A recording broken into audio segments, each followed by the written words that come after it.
Well, the Huey, I started in helicopters. The Japanese have a contract to build some. When they are building those, it will have been in production for 100 years. Wow. Well, it's That's five not really, forty-five. I'm just want to make you aware.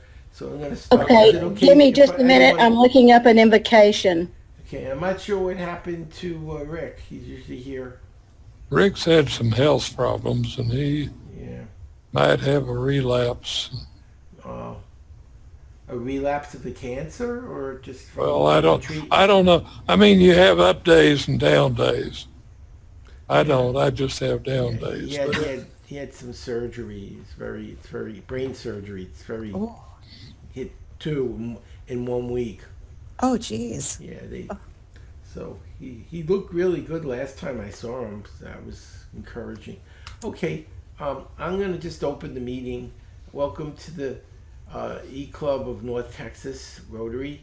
We're gonna start our meeting in a minute. Since Rick's not here, I'm gonna let Linda do an invocation. Well, I'm looking. Keep, It could be simple. I'm- It doesn't have to be. okay. Well, You there don't are have to- you don't there have are to- some Rotary ones. I So, loved it. In previous club where we were both presidents at one time, we had the minister of the First Baptist Church. Normally, if you're looking for a short invocation, you don't say, is there a Baptist minister in the house? But we loved it with him. He said the same thing every time. God bless this food, let's eat. If you want to hear me preach a sermon, you know where I work. And then he sat down. And we said, let's get him again. That was good. Okay, we'll start. Thank you for this day and the opportunities we have to be an inspiration. Keep our polio vaccinators safe. We pray that Rotarians around the world are successful in all their projects, and amen. Okay, perfect. David, you want to do the pledge? I will. Okay. I pledge allegiance to To the the flag flag Of of the United States of America and to the republic for which it stands, one one nation, under God, indivisible, with with liberty liberty and justice for all. for all. So we have our district meeting. I think, Linda, what day is it's May? Saturday, the 27th, it's at the higher education over in McKinney. Oh, is that the community college? It's yeah, right there. I think it's at It's- Rayburn and that. And 75 and 121. Do you know In that where? area. Because it's a really large campus. right. Oops, is that yours or mine? Oh, that's yours. Okay. Turn off your cell Mine phone, people. Mine went off earlier. Yeah, I'm gonna mute it. I didn't We hear had it. one meeting, a woman's cell phone rang. The president fined her $1. Then he fined her $5 because he didn't like her ringtone. Now that's tough. Well, no, you go to Dan Kennedy meeting and your phone rings, it's $100 fine. Wow. Yeah, We're serious. they're pretty serious about it.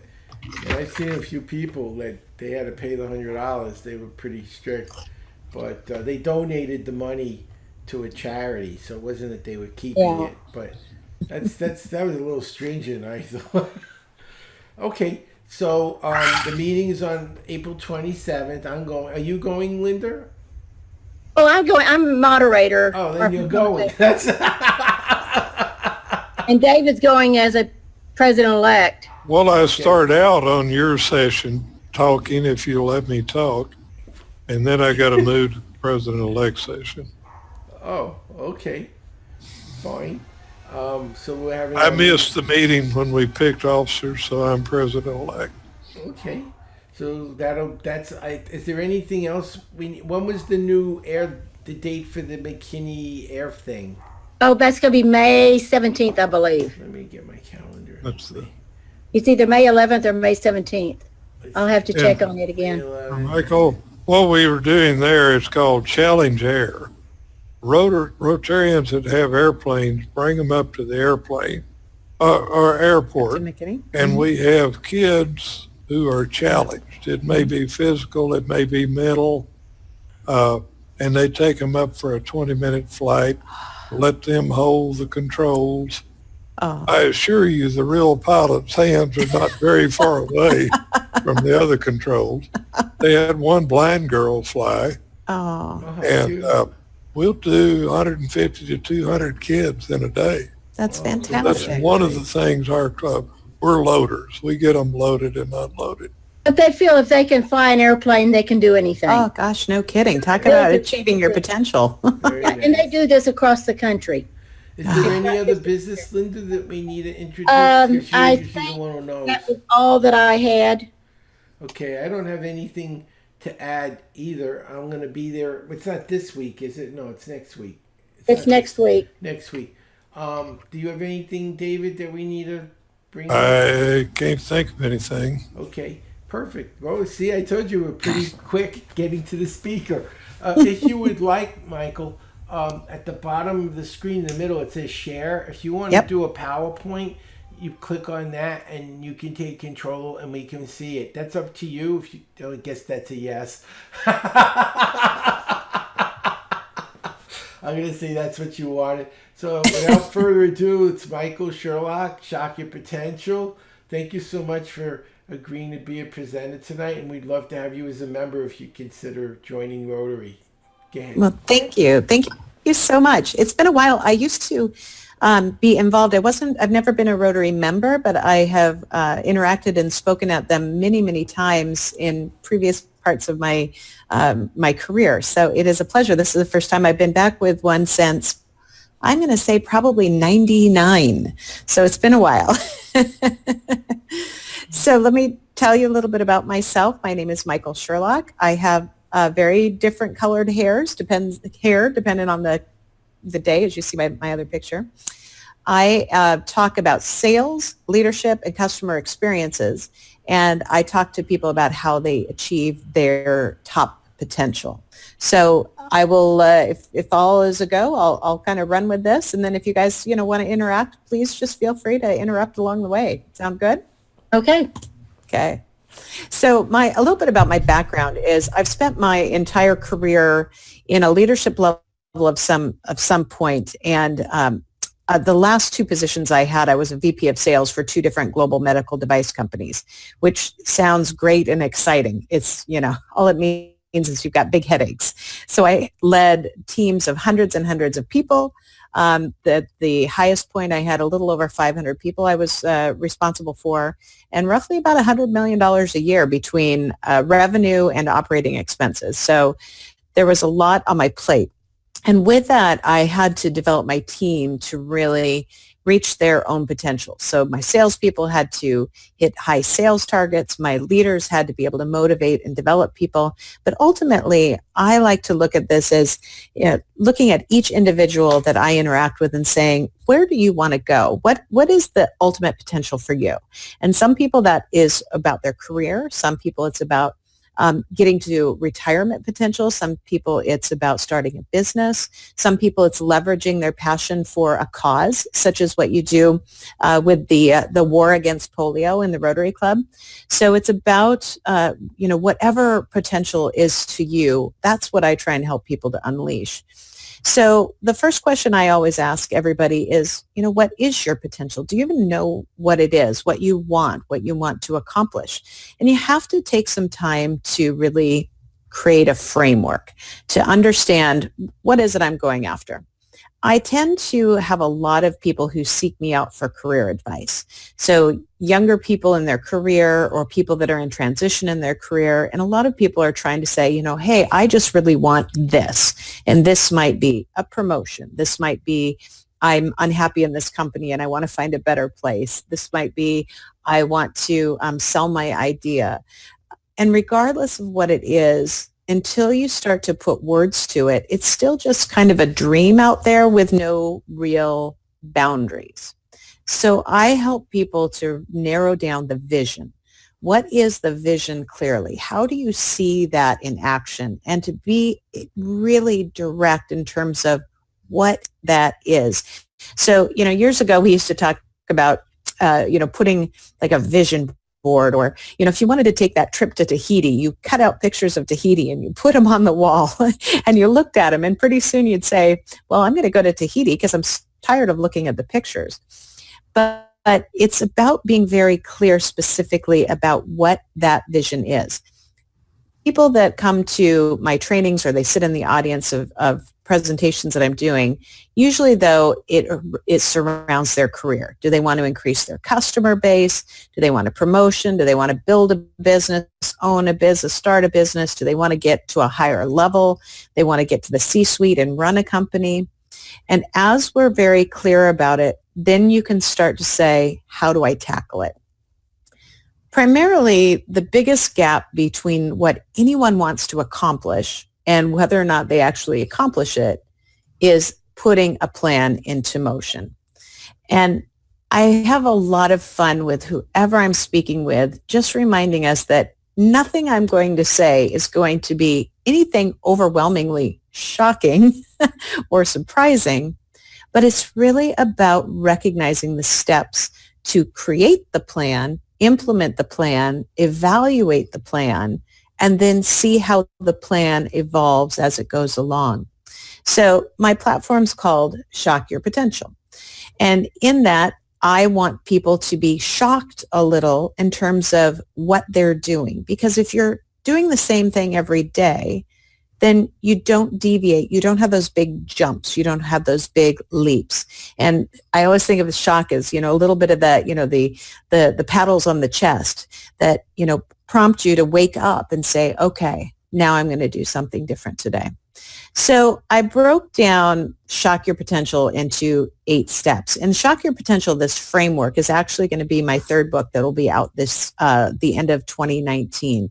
And I had a lot of fun writing it. So I've written 3 books. I've one is published. One is going to be published in the very end of August, and the 3rd, Shock Your Potential, will be the end of this year.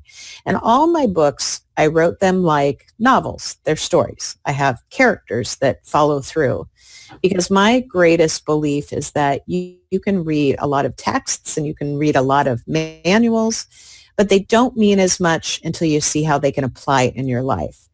So the fun that I had with Shock Your Potential is to take the letters of the word shock and help it to develop this framework of how people can really use it to achieve their true potential. So here's my 8 steps. So the first one I've already alluded to, and that is to clearly identify what the goal is, what the target is, what the potential is, what people are striving for, and to write it down. Write it down, and back to that picture of, Fiji on the wall, put it up there so you can see it. I actually write mine. It's a little dirty looking and it's almost full, but I have a journal that I write in every day. But I start each day reminding myself what the major objective is that I'm trying to accomplish. And that changes all the time, because once I achieve a new goal, then it's something else that's taking its place. And I might have a couple things in motion because I've got a big business that I'm running here, but there's usually one predominant thing that I need to tackle that's going to take my company to the next level. So I identify it and I'm very clear about it. Then you have to ask yourself these questions and identify these areas. So this is where I start to break down the letters in the word shock. So the first word, or the first letter, is S, and I have that stand for stand out. So when people come to me, in fact, it was really interesting. It was fun last week. I had a young lady who has been in her career. She just graduated from college about 5 years ago, and she has worked for the same company. She's in a great place. She's got a great job. She's working too hard. She's getting a little burnt out.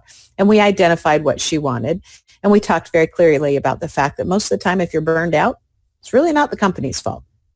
It's yours. We all have the ability to control our life and our work in a way that is positive. And so what her goal was, I wanted her to be able to step back for a minute and say, moving to another company is not going to change the fact that you're going to be burnt out.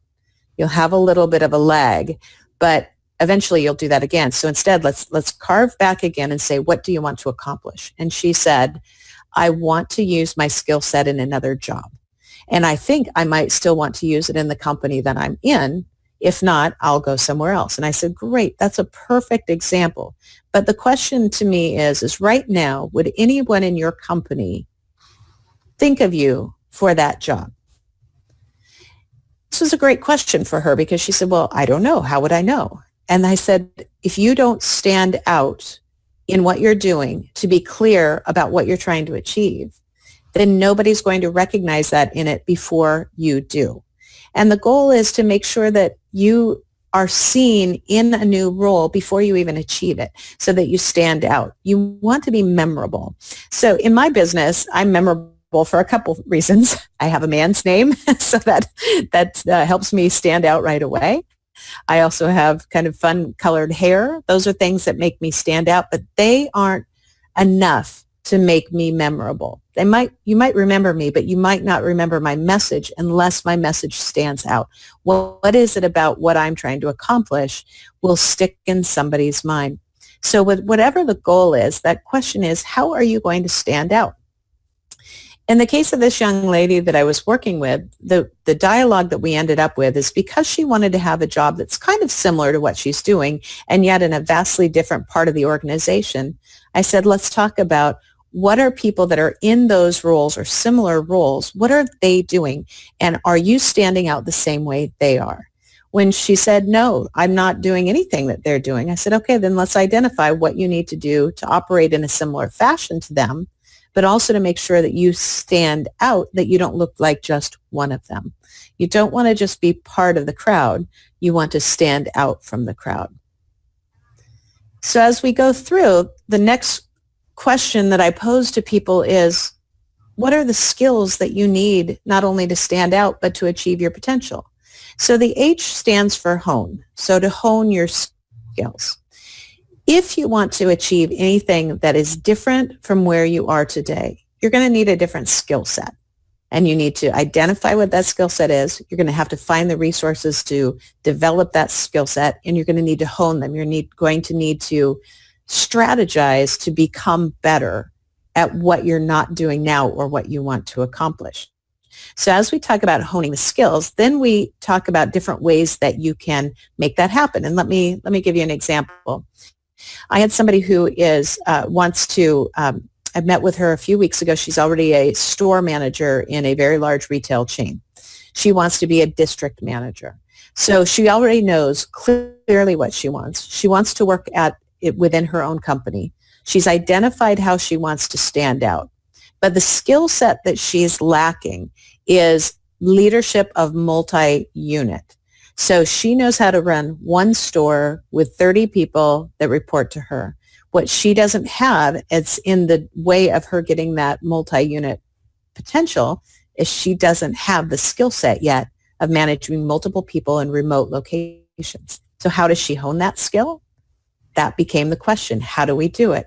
So we talked about a pattern of her asking to spend time supporting her current district manager. In that, she can be a resource, she can be helpful, and she can learn and job shadow along the way. She's also making a name for herself to say, I want to have this potential in my future, and I'm going to stand out from my peers because I'm not going to wait for it to happen. I'm going to start going after it. And in that vein, I want to learn from you. If you're my district manager and I want to eventually have that role, I want to be able to ask you, what things do you do? What kind of training and development did you have to get to this point? What were some of the mistakes that you made along the way? And through that, you can hone your skills. But that's only one aspect. Then I challenge her to go to someone else in a completely other company, in a completely other industry, but who is also responsible for multi-site management, and do the same thing. Ask them, what do you do with your job? How did you get this training? What are the challenges that you face? And use their knowledge, their mistakes, and their successes to hone your skills. Does this make sense so far to everybody? Yes. Good. I see heads nodding, so everybody's doing good. So the next level then, though, is, okay, it's great. I know what I want, and I know what I need to do to enhance my own development, to hone that skill set, to really develop myself further, which might include reading, listening to audio tapes, doing trainings like this, might be watching TED Talks. But the next level is, what is the gap between what I'm doing to prepare for it, where I want to see it, and how do I get there? So I talk about this as operate as if you're already in the position or you're already at that potential. When I say this, a lot of times people think, oh, so you mean fake it till you make it, which is not what I mean. And actually, I don't really care for that phrase of fake it till you make it, because it has a connotation that you are faking it instead of working towards something. So when I talk about operate as if you're already there, it's really about looking at other people who are already at that level or higher of what you're trying to accomplish and dissect what do they do. Not within hone your skills in terms of what they did to get to that level, but what do they do today? What time do they get up? What publications do they read? How do they organize and structure their day? How do they handle emails? What are the steps that they take that increase their effectiveness and that allow them to get to where they are, that are allowing them to stay where they are, and that are allowing them to also look for higher potential? So those are the things then that if you're continuing to operate today like you have been at whatever level of potential, it's very hard to get to the next level of potential unless you are trying to emulate others that have achieved that and also add your own spin. So it's not just enough to emulate someone else. In fact, it's funny, I actually read about this in my blog today.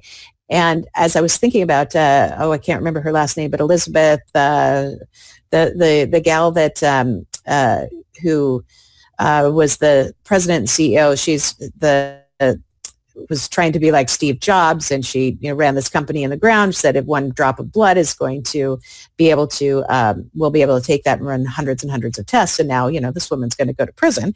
But not only is that a problem, but what was really interesting about her and her psyche is that in her desire to run and build this massive company, she decided to emulate Steve Jobs.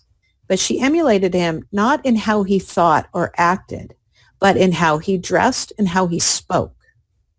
Now, those two things about Steve Jobs were very, very identifiable. And those were things that people could see, oh, that's very much like Steve Jobs. That makes sense in a tech industry. I understand that.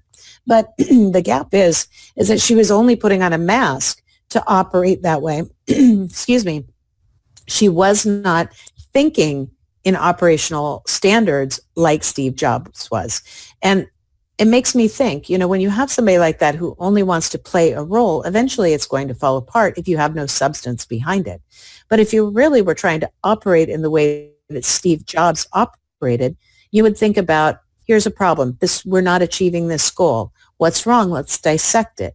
Let's get a team together. All those little elements that are truly in the operational handbag of somebody who's achieved what you want to achieve or greater. Those are the things that I challenge people to think about and find ways that you not only can emulate them, but you take it to the next level for yourself. And that way you start to build the patterns that are going to help you achieve to success. And if you're very aware, you're also going to see when you're off track. As we get to the C, now this is a whole different level of what we used to call networking. But what I call it is cultivate the people and opportunities that are going to help you get to your potential. So networking has been something that is a valuable tool and resource for everyone if they use it correctly.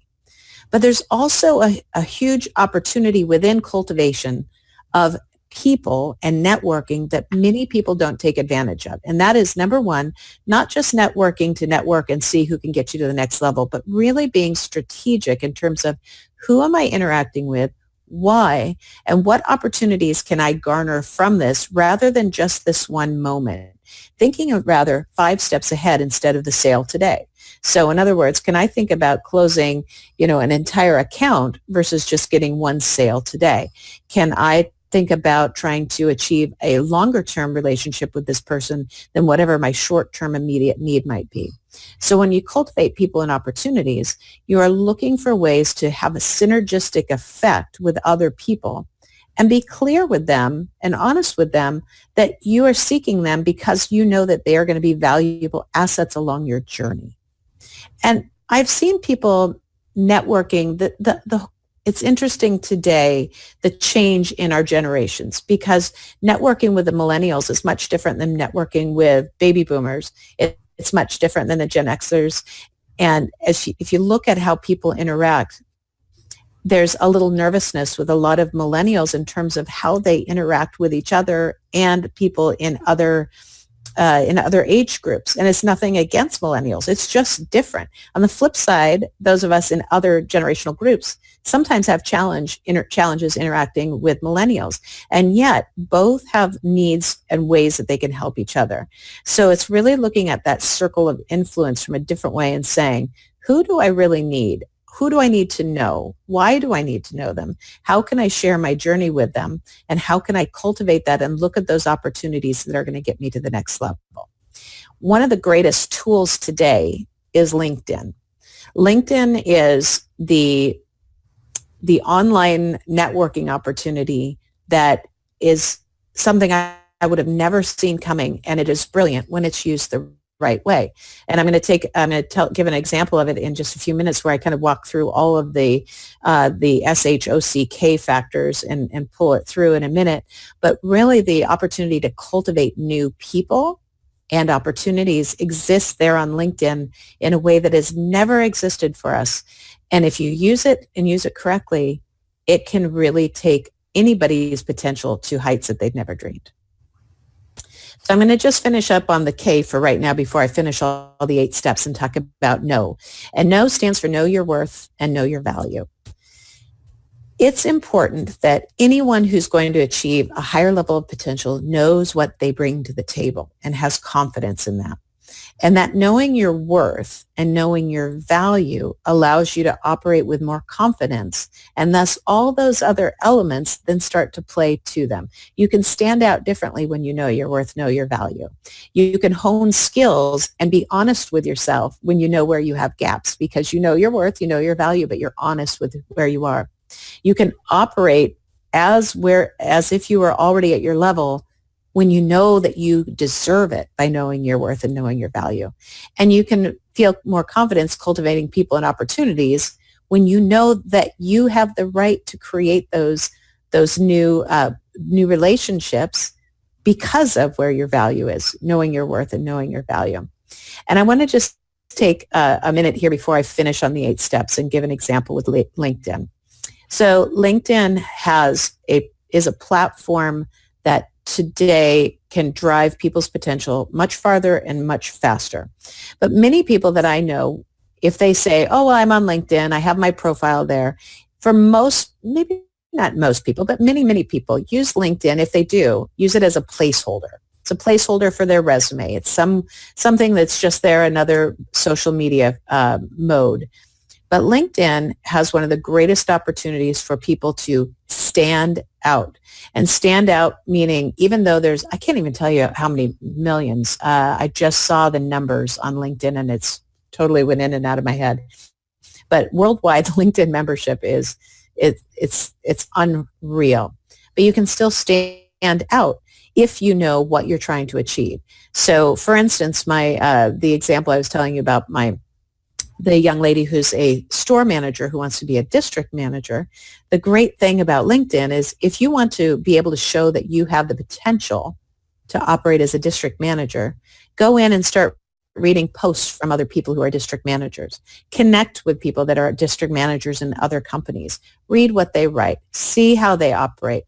Learn from them, connect with them, and find out what kind of things they are using to drive their careers further. Because if she's a store manager now and she's looking at the district managers want to be regional managers want to be vice presidents.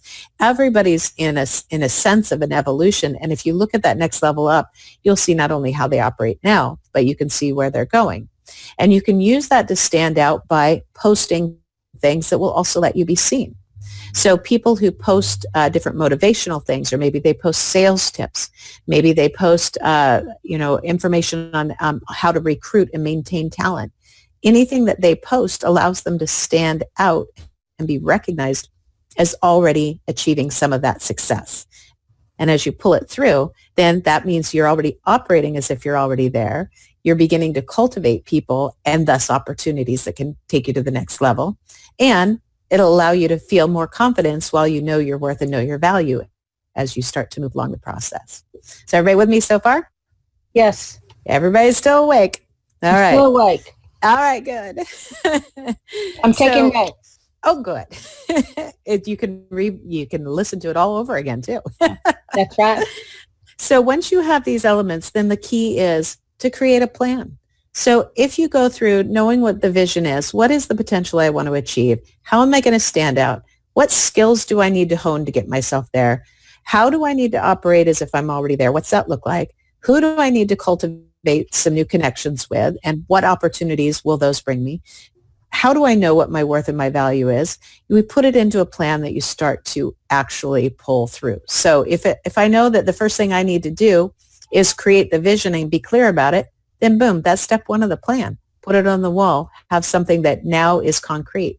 Okay, next, as I work through the plan, I need to stand out. What does that mean? How do I want to stand out? Do I want to stand out in my company? Do I want to stand out in my community? Do I want to stand out against my peers? What is that, and how am I going to make that a part of my daily routine? And as you work through all those elements, that actually becomes the plan. But here's the key. The success factor comes down to having an accountability partner, someone that you can share what your vision is, share the elements of the SHOCK strategy, and say, this is what I'm striving for. What do you think? What are your thoughts? Do you see potential for me here? Do you see pitfalls for me here? Do you see landmines that I haven't seen? Do you have ideas that I haven't considered? Accountability partner is about finding someone that you trust, that will be honest with you, that you can have clear conversations with, but who also will respect a few ground rules. And the ground rules are about knowing that their job is not to tell you what to do. Their job is not to steer you in a brand new direction. They're not there to try and upset the apple cart in what you are, but they're there to give true constructive feedback that's going to be helpful to you. But if you really are off track, they need to be able to help you with that. And that's a really fine balance. So there's a lot of verbiage thrown around today, like with mastermind groups. And mastermind groups are really gathering other people in your circle of influence that can give you that kind of honesty. And the mastermind group is a great tool for this, but an accountability partner really needs to be one person. I wouldn't advise it be your spouse. And the reason being is you want to be able to have a relationship with that person that doesn't have to do with this as well. They have to be honest with you about other things, but maybe not in this aspect. But even if you have a group of people that you trust and you share, it's too easy to not get complete, honest answers when it's a group. And an accountability partner that you trust enough to say, I want you as a part of my team. I need you to listen to what my plan is. I need you to help guide me, and I need you to help tell me where there's pitfalls. That one person is the make it or break it factor with you. You can be the same for them, but at the end of the day, they're going to be the one who help you see, look in the mirror and say, that makes sense. I like it. Or let me give you some honest feedback. I have, there's a gentleman that I have come in to interact with in the last couple of years, and he's in a very different part of his journey, what he's trying to accomplish. And I noticed that he had he's done a couple things, and I won't get specific just in case by any chance he happens to watch this. But he has started a new little part of his journey and his potential recently, and I noticed a few challenges with it. Now, I don't know him very well, but he trusts me and he values my opinion. And today I had the opportunity to tell him a truth. And the truth was a hard thing. He didn't ask me to be his accountability partner, but he needed some guidance, and I knew that he trusted me to be at least somebody that would listen, help, and give some advice. So I gave him a couple little pieces of advice that were also very much positive. I'm so glad you're doing this. I'm really proud of you. This is very exciting. I have a couple suggestions for you. I'd like to be able to talk to you about them. I think they will help you. Would you like that? So I'm going to speak with him on Thursday when I'm back in Philadelphia, and we're going to take a call about it. And I've plotted out what I want to share with him, just a few little steps that maybe will help guide him and move him in that direction. I don't want to do or say anything that squashes his dream. His dreams are a little lofty for right now, but they're not lofty forever. And I want to make sure that if I have the opportunity to get him from step 1 to step 2 to step 3, instead of him trying to go from step 1 to step 9 and have that chance where he might falter there, then I want to be able to be that accountability partner for him. He's thrilled. We're going to speak. I'm very honored that we can do that together. But I think that's the real goal of the accountability partner, is that honesty to say, that sounds great, but you're trying to jump from point A to point Z. And along the way, you've got a whole lot of other letters there, and I don't want you to trip and fall and then give up hope in terms of how you can achieve your potential. So when you pull it all together, Shocking Your Potential is about, yes, it's planned and it's exciting and it's this vision that I want, but it is also something that's easily broken down into steps. And as we work through all of those elements and we strive for a higher level of potential, you can achieve things farther, faster, and with greater stick-to-itness when we follow the plan that allows you to make sure that you do stand out. Make sure that you truly have honed the skills that are going to be with you for the present, with you for the future, and that you're looking for the ones that you need for even farther on. It allows you to operate differently today rather than waiting for tomorrow to come to operate differently. It allows you to really look at the people that you need in your circle of influence and in the greater circle in order to achieve great things. And it allows you to know that you deserve it along the way. I think the sense of know your worth and know your value is not so much about knowing what you need to ask for if you're going to get a raise. It's about knowing and believing that you have what it takes to get to that next level. So all in all, the Shock Your Potential concept has been very fun for me to work with. I've had a number of different groups that I've been doing this with, and I'm doing some live presentations with this. And in it, when I do it, with a bigger group in a room, I have people share, what's your goal? What is your ultimate potential? What are you striving for? And as we do it, we can talk through examples of how they may be able to tap into that. And as people start to think through, what? I'm not going to just let this dream be a dream anymore. I'm going to make this dream a reality because I'm willing to put in the hard work for it. And I'm going to make sure that along the way, everybody knows what I'm doing, why I'm doing it, and I have people seeing me on the course, which allows you to achieve those things greater, farther, and faster. So as I see we're running near the end of our little time here, a couple of things. If you want to text the word shock to 72,000, that will get you a little excerpt of my leadership book. And also I have some new fun things that are coming out soon. And especially when my second book comes out, anybody who's on that list will be able to, when I do a free Kindle download day, will be able to get that. That's a great way to keep in touch. And here's all the ways you can find me: shockyourpotential.com, shockyourpotentialpodcast.com. So I have a podcast that I really enjoy. I'm actually that's one of the reasons I'm in New York right now, is that I've been doing some live tapings of my podcast on site with some great people today. So it's another way to have people see what others are doing to help shock potential of those around them as well as themselves. And there's all my little ways you can connect with me on Facebook, Instagram, Twitter, all those fun social media things that are very fun and a lot of work, but help us to achieve new heights.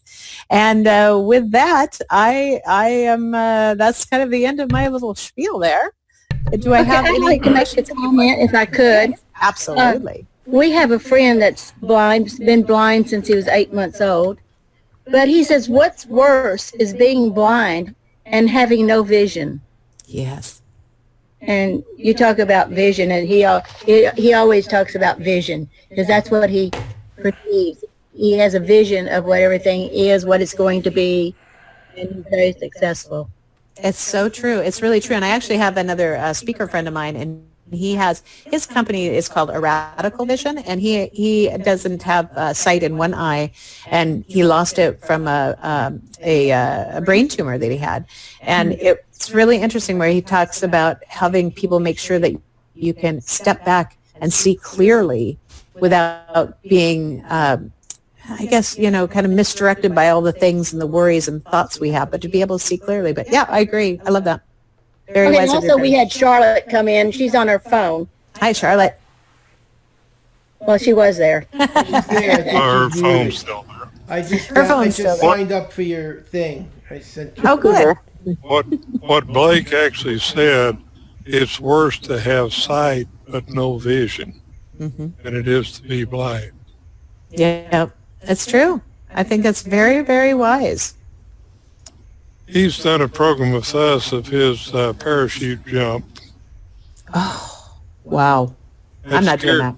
That scares me, and to do it blind. He also rode about a quarter of a mile on a motorcycle. Basically had friends that told him how to do it and everything. He was on a road out in the country, but he went about a quarter of a mile on a motorcycle by himself. Wow, good for him. That's I mean- amazing. It's called Leap of Faith is his book or his, what he speaks about. Wow, geez. That's good. And, when you say jumping out of an airplane, yeah, I think maybe not seeing would be helpful to me, but I still am not going to do it. And Till you land. we've done some weird things. He invited us over. They have an improv comedy group come in, and they have everybody seated, and then they turn the lights off. Oh. So nobody can see. For them, it's no different, but for us, Wow. that's different.